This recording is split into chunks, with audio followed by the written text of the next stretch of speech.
اگلا باب جو امام بخاری رحمۃ اللہ علیہ نے اپنی کتاب الصوم میں ذکر کیا ہے، فرماتے ہیں کہ باب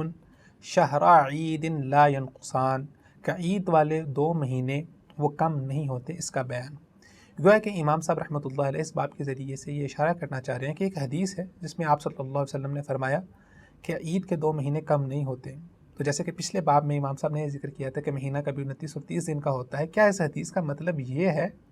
کہ اس کے ذریعے سے آپ یہ فیصلہ کر سکتے ہیں کہ عید والے 2 مہینے وہ پورے 30 دن کے ہی ہوں گے اور وہ کم نہیں ہوتے؟ ذکر کرتے ہیں، فرماتے ہیں کہ حدثنا مسدد قال حدثنا معتمر قال سمعت اسحاق بن سوید عن عبد الرحمن بن ابی بکرہ عن ابیہ عن النبی صلی اللہ علیہ وسلم۔ یہ ایک سند ذکر کی ہے، اور دوسری سند ذکر کرتے ہیں، فرماتے ہیں کہ وحدثنی مسدد قال حدثنا معتمر عن خالد الحظاء قال اخبرنی عبد الرحمن بن ابی بکر عن ابیہ رضی اللہ تعالی عنہ عن النبی صلی اللہ علیہ وسلم۔ حضرت عبد الرحمن بن ابی بکرہ وہ اپنے والد سے روایت کرتے ہیں کہ انہوں نے ان کو خبر دی، فرمایا کہ رسول اللہ صلی اللہ علیہ وسلم نے فرمایا کہ شہران لا ینقصان،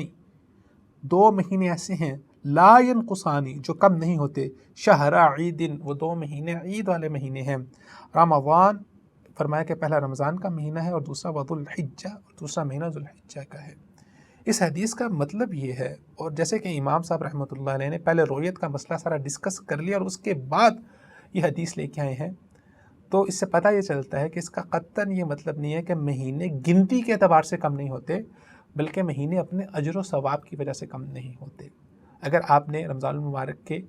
29 مہینے رکھے ہیں تو آپ کو اجر و ثواب پورے مہینے کا ہی ملے گا، اور اسی طرح ذوالحجہ کے اندر بھی آپ کو پورے کا پورا اجر و ثواب ملے گا۔ تو فرمایا کہ یہ 2 مہینے ایسے ہیں جو اپنے اجر و ثواب کی بنا پر کم نہیں ہوتے، ہاں ان کی جو تعداد ہے وہ کم یا زیادہ ہو سکتی ہے۔ اسی لیے امام صاحب رحمۃ اللہ علیہ اس کے بعد جو اگلا باب ذکر کر رہے ہیں اس میں بھی یہ ذکر ہے کہ مہینہ کبھی 29 کا ہوتا ہے، کبھی 30 کا ہوتا ہے۔ تو ان دونوں ابواب کے بیچ میں اس باب کو لانے کا مطلب یہ ہے کہ اس حدیث سے مراد اجر و ثواب میں کمی زیادتی ہے، تعداد میں نہیں۔